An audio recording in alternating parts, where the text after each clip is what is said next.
என்ன ஆண்டி பாதி க்ளீன் பண்ணிட்டீங்க? ஆமாம், நீ தான் வந்துட்டு இப்போ தான் தூங்கி ஏந்து வர. நேற்று ஒரு சுறா பிடிச்சேன்னு சொன்னீங்களா, அது இதுதானா?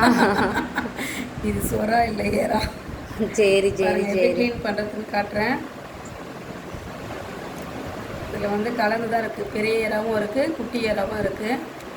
எல்லாத்துலேயுமே வந்துட்டு எப்படின்னு பண்ணனா, ஃபஸ்ட்டு வந்து தலையை வந்து எடுத்துடணும். அதுக்கப்புறம் இதெல்லாம் வந்து செதிலாம் வந்து பிரிச்சுருங்க.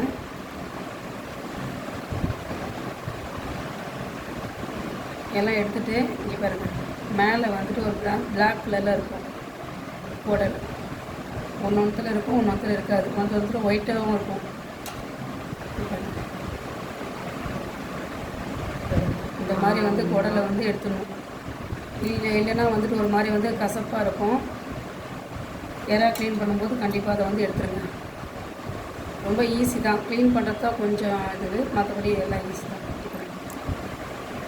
அவ்வளோதான். எறா அவருக்கு கற்றுட்டியா? ஓகே. என்ன ஆண்டி யாராக்கு ஹார்ட் இருக்காதா? ஒரு குடல் மட்டும் தான் வருது, உள்ள ஒன்றுமே இல்லை. ஹார்ட்டெல்லாம் இருந்தால் தான் நம்ம தான் பிடிங்கி எடுத்துட்டோமே ஹார்ட்டெல்லாம். ஓஹோ.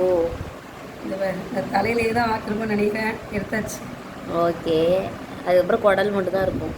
அவ்வளோதான். ரொம்ப ஈஸி தான் க்ளீன் பண்ண. நீ வந்து இன்றைக்கி என்ன ஆண்டி, எறா குருமாவா, எறா ஃப்ரையா, எறா குழம்பா?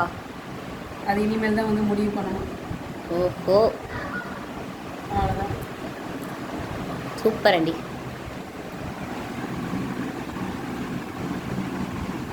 நல்லா இது